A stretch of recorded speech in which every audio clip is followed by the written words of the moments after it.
Obi-Wan spin-off is secretly moving forward. News of the long-awaited Obi-Wan standalone film has been so confusing lately that we have to wonder if someone has been playing a Jedi mind trick on everyone. The latest news in this twisted narrative came this Sunday from the Belfast Telegraph, and now it looks like not only is the Obi-Wan flick moving forward, but it's been in motion this whole time. Hello there. Despite previous reporting claiming the opposite. So we're piecing together various tidbits and rumors about filming locations and certain Star Wars creators possibly being involved in an attempt to get to the bottom of this conspiracy. Welcome to Bizarre States. Ha, kidding. It's still Nerdist news. Now, we've heard whispers in the past that director Stephen Daldry had left the Jedi Masters flick before Lucasfilm's last standalone story, Solo, came out. Daldry was never officially attached to the project, so the news of him departing the Kenobi film almost seems to cancel itself out. Then there were rumors that Disney and Lucasfilm were putting a halt to all Star Wars standalone films after Solo's less than stellar box office showing, which Lucasfilm promptly said was false. Then this week's Kenobi news was ignited by an announcement in that Belfast paper that a Game of Thrones prequel will be shooting in Northern Ireland, along with the latest spin-off in the Star Wars franchise coming here in April 2019. The article clarifies that this unnamed picture is in fact the Obi-Wan standalone and that Ewan McGregor will reprise his role as the Jedi Council member in exile. And after the article drops this information bombshell, it just goes back to talk about more Game of Thrones.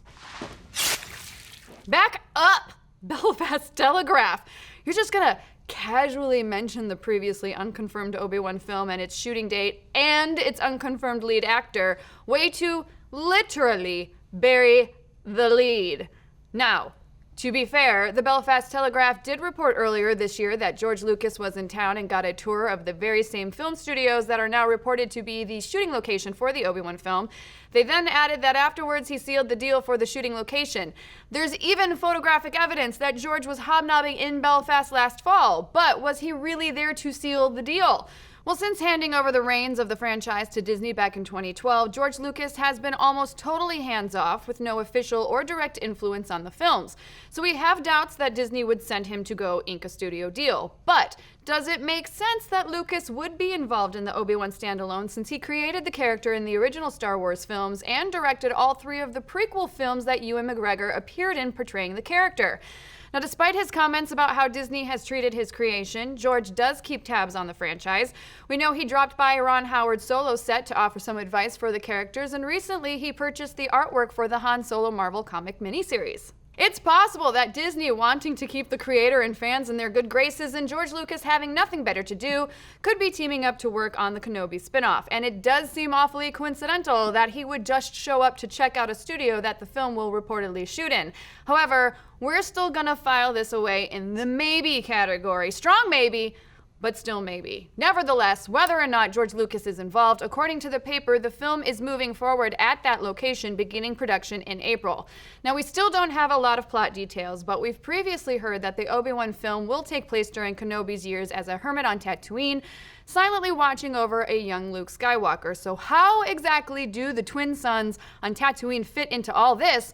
Northern Ireland's landscape doesn't exactly scream desert. So we're betting that the film will not just show Ben Kenobi's laid-back hermit lifestyle. It looks like Obi-Wan will have to leave Tatooine for some sort of secret mission on another planet. Wherever Obi-Wan's adventure takes place, it would be nice to see George Lucas return to the galaxy he created a long time ago to put his stamp on the iconic character. But what do you folks think? Is the Obi-Wan Kenobi standalone happening? Will George Lucas have a larger role in creating the Obi-Wan film? And can we really call a weapon which cuts people's appendages off all the time civilized? Let's discuss.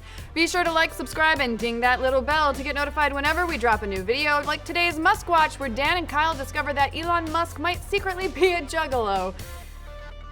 It's a whole thing. Check it out.